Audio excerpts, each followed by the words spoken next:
Hello, Samadan here. Shadowlands is fast approaching and many people like to pick up gathering as an early moneymaker. It's easy to do while you're leveling and prices are usually quite high in the first couple of weeks. In this video I'm going to talk about herbalism and mining, the two gathering professions that work really well together for players that like to roam the landscape as fast as possible, picking up resources straight from the ground. It can be done at your own pace, you don't need to get into that much combat if you so wish. You get to explore the beautiful landscape, and boy is it beautiful. Some of the locations are simply stunning. The art team has done a fantastic job, so getting to run around all day long picking up herbs and all is incredibly relaxing and enjoyable. I'd like to also send a big thank you to Billis and Ixia for helping me with the version of GatherMate that worked on beta. It was invaluable in tracking the nodes. I've only just scratched the surface in my exploration so far. More will surely get uncovered in time, so watch this space. Please bear in mind this is still at beta stage. So with my testing on beta, I've actually gone for a demon hunter rather than the traditional druid as my gatherer of choice. The reasons for this are twofold. Demon hunters have the built-in glide and double jump. Normally a druid would be ideal here with flight form. They're great for getting around easily. However, when it comes to ground-based mobility, demon hunters have the edge. We won't get flying in Shadowlands for a while yet, so if you want running, jumping and gliding mobility, demon hunters make a good choice. Both classes have pretty robust tanking abilities as well, which is great for running around and not getting stunned, as well as being difficult to kill if you do get into trouble. Choosing a night elf on Alliance gives the added benefit of shadow meld for both demon hunters and druids. Another alternative is hunters, of course. They have a few distraction options with pets and feign death, so the choice is really down to personal preference. I kitted out my demon hunter with 190 PvP gear and ran through the zones at max level 60. You could quite easily gather as you level as well, the choice is completely yours. In terms of equipment, anything that helps with speed is good. The straddling jewel doublet is a great gem for increasing running speed when you need it. The Shadowlands gathering enchant is definitely essential. It works for all Shadowlands gathering. The mining seems a little slower of the two, so having a high mountain Tauren, if you did go druid, would make an excellent choice for horde here. In terms of mount choice, I went with the obvious Sky Golem to help with herbalism.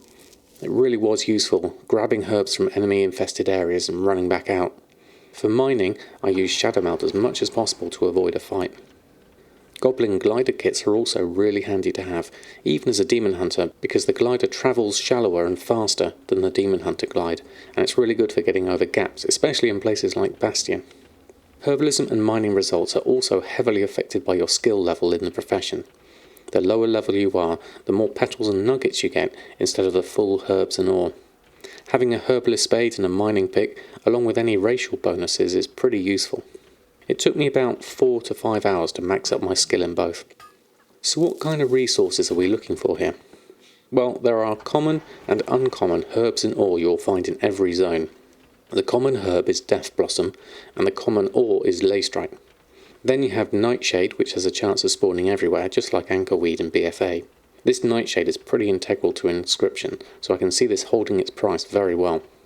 The rarer ore is called a Lithium, so that one will be slightly higher in price I expect. After that, each zone has its own unique herb and ore. So Bastion has Rising Glory and Selenium ore. Ardenworld has Vigil's Torch and Phaedrum ore. Maldraxxus has Marrow Root and Oxine ore, and Revendreth has Widowbloom and Sinvir ore. I expect the Bastion ones to be more plentiful, as that's where most players will start, and then level through to Revendreth perhaps being the less explored, at least at the start anyways.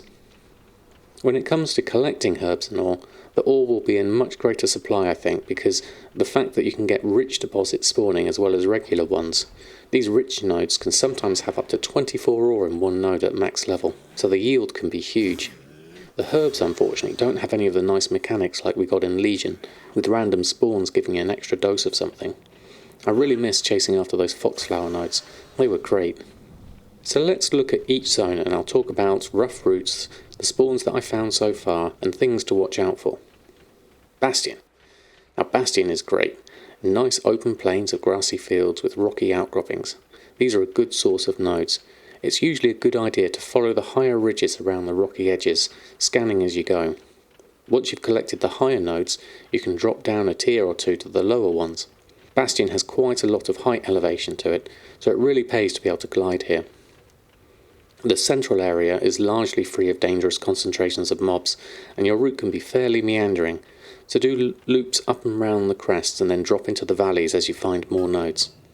As the first zone, I expect this one to be one of the most crowded at the start of the expansion, and the herbs and ore here the quickest to drop in price. That said, I got quite a lot in an hour running around.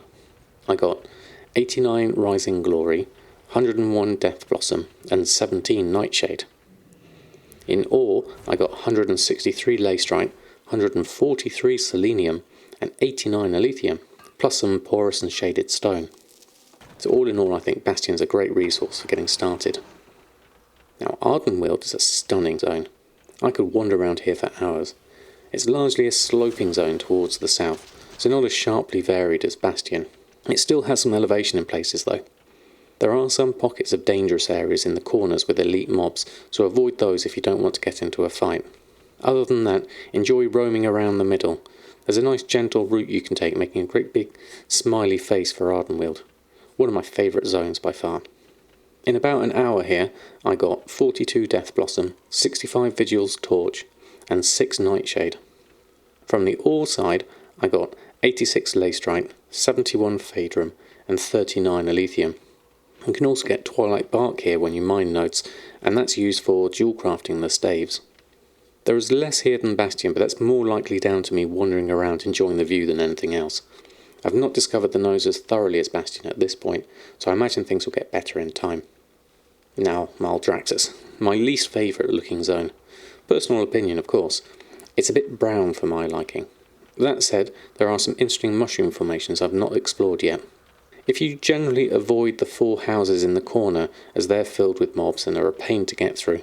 I kind of do an upside down T-shaped loop that works quite well here. I need to come back and explore more because I haven't given this zone justice yet. In the hour I was here, it yielded 53 Death Blossom, 59 Marrow Root, and 7 Nightshade.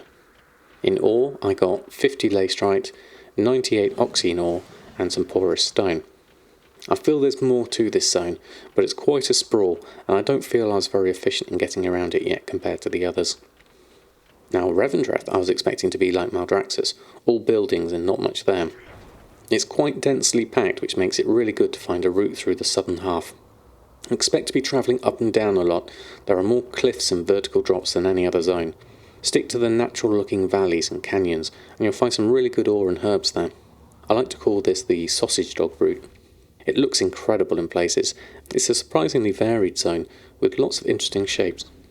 In an hour here, I got 85 Death Blossom, 30 Widow Bloom, and 10 Nightshade. The ore was 133 Lacerite, 74 Sinvir, and 15 Alethioum ore, plus some porous stone as well. This was a decent haul, mainly down to the concentration in the lower area. Obviously, take all these figures with a pinch of salt. It's all in beta, I've not measured this over longer sessions multiple times, and the routes are still at an early stage. At this point it gives you an idea of roughly where to go and what kind of numbers to expect. How this all fares on launch week is anybody's guess, but the node spawn should adapt to the population. So what are my plans with the launch of Shadowlands?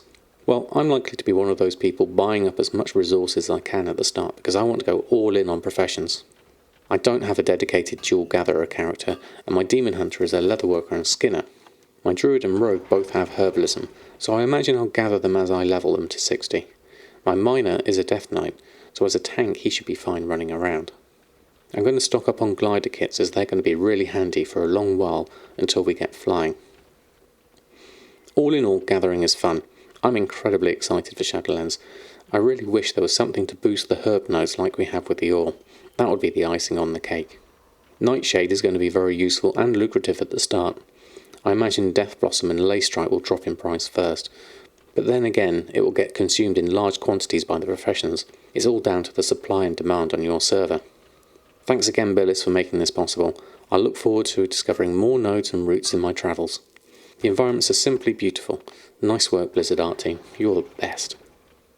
So until next time, happy gold making, and I'll see you very soon.